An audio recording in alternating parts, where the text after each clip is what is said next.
Senator Mark Kelly out of Arizona, one of 6 House or Senate leaders who created a video authorizing U.S. military troops that if they don't agree with an order given by their superiors, they can disregard their commands, is now saying Donald Trump is trying to silence him and trying to kill him. Take a listen. And only one play, bullying his opponents into silence. He did it as a failed casino owner who bankrupted his properties and screwed over his contractors. He did it as a reality TV host known for firing people. And he's done it as president who tries every day to intimidate people with no regards for the rights or well-being of the American people. I'll say this for the guy. While he's never seemed to do much else right, for most of Donald Trump's career, bullying people has worked out for him. But not now. Because I won't let it happen. The American people won't let it happen. President Trump is trying to silence me, threatening to kill me for saying what is true. And he sent his Secretary of Defense after me. And it's not going to work. Here's how we got here. A week and a half ago, Senator Slotkin and I, along with others who also served in the military and the intelligence communities, we released a video with a simple message to service members that they must refuse illegal orders. Nothing was controversial about that. Everyone must follow the law. No one may break the law. This is pretty basic stuff. Seeing that video, here's how any other president would have responded. They would have said 2 words, of course. But that's not how this president responded. We've become so accustomed to Donald Trump's behavior that it is worth emphasizing. The President of the United States said that 2 U.S. senators and 4 members of the House of Representatives should be arrested, hanged, executed for something we said, for something that is true. My family knows the cost of political violence. My wife Gabby was shot in the head and nearly died while speaking with her constituents. The president should understand this too. He has been the target of political violence himself. The Speaker of the Minnesota House of Representatives, Melissa Hortman, and her husband were murdered in their home this year. The governor of Pennsylvania, Josh Shapiro, had his house firebombed this year.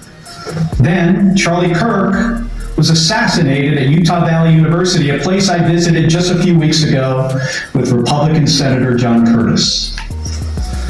Faced with a wave like this, every other president we have ever had in the history of this nation would have tried to heal the country. But we all know Donald Trump. He uses every single opportunity to divide us.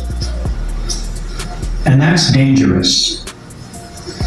The president's words carry tremendous weight. People listen to him. And he knows that. And that's exactly why he does what he does. He makes these threats to silence people. And if that doesn't work, he abuses his power to intimidate people. And with the consent of Republicans in the United States Senate, he has surrounded himself with people like the Secretary of Defense, Pete Hegseth, who will do whatever he says with no question, no matter what. Trump and Hegseth, they care more about publicity than they do about the rule of law. That's how I ended up finding out via a tweet that the Secretary of Defense was ordering an investigation into me. The same Secretary of Defense who has, from the moment he was nominated, has been historically unqualified for this position. The same Secretary of Defense who is reported to have ordered a second strike to kill shipwreck survivors in the Caribbean. If there is anyone who needs to answer questions in public and under oath, it is Pete Hegseth. It's a dangerous moment for the United States of America when the president and his loyalists use every lever of power to silence United States senators for speaking up. But we all know that this isn't about me, and it's not about the others in that video. They're trying to send a message to retired service members, to government employees, to members of the military, to elected officials, and to all Americans who are thinking about speaking up. You better keep your mouth shut or else. This has been a singular focus of President Trump's second term. Not addressing costs, not creating jobs, intimidating people, and going after the people he views as his political opponents. He's done it to companies. You better write a check to build my ballroom, or I might not approve your merger. He's done it with universities. You better fire your president, or I'll pull your research funding. He's even done it to late night hosts. You better not make jokes that I do not like, or I'll get you taken off the air, and I'm going to take your company's broadcast license. And he does it every week with Republicans in the House and the Senate. You better toe the party line, or I'll make sure you never get reelected. Folks, this comes at a cost. And not only to American companies, colleges, and comedians. It damages every American's freedom of speech and the balance of powers that form the foundation of our democracy.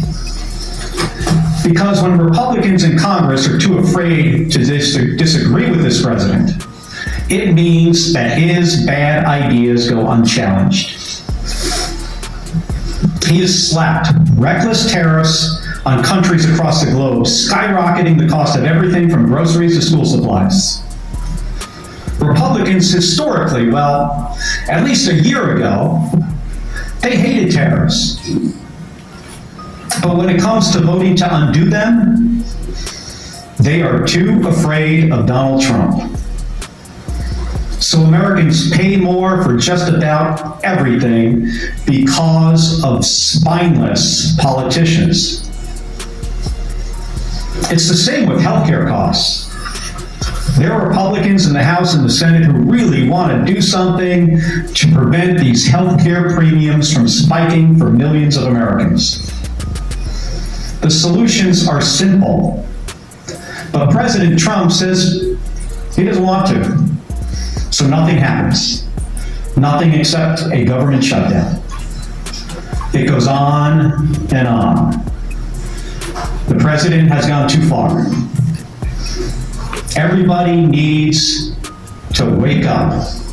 The occupant of the Oval Office is ignorant to the Constitution and has no regard for the rule of law. They're trying to silence me. in proposing to court-martial me, in threatening to kill me for fighting back when our democracy demands that we must fight back. President Trump has crossed the line. And this time, it's not going to work. I will not be intimidated by this president. I am not going to be silenced by this president or the people around him, because I've given too much in service to this country to back down to this guy. In 1991, when Donald Trump was driving the Taj Mahal casino into bankruptcy, I was getting shot at over Iraq and Kuwait. In 2001, after Donald Trump said that the collapse of the Twin Towers meant he now owned the tallest skyscraper in Manhattan, I was carrying flags honoring 9/11 victims into space on a rocket ship. In 2003, when Donald Trump was writing birthday greetings to the monster Jeffrey Epstein, I was the first on the scene to recover the bodies of my fellow astronauts who died when Space Shuttle Columbia exploded during re-entry. In 2011, when Trump was hosting a reality show and peddling conspiracy theories against President Barack Obama, I was sitting next to my wife's hospital bed as she recovered from a gunshot wound to the head. My point is this: I've been through a lot worse in service to my country. The president and Pete Hegseth are not going to silence me. They aren't going to keep me from speaking out, and they're not going to keep me from doing my job. Enough of the bullying, enough of the intimidation, enough of the threats, enough of your nonsense. Doesn't help anyone in our country afford their groceries or pay their medical bills. And it erodes the rights of every American. My job is to fight for them, to stand up for the Constitution, and nothing is going to stop me from doing my job. Thank you. I'm going to say that the American people are really getting tired of the Democrats and this back and forth with Donald Trump. What both sides need to remember is that they were voted in by the American people, so they work for the American people. Do your jobs. Let me know what you guys think. Like, comment, subscribe. Follow God, not culture.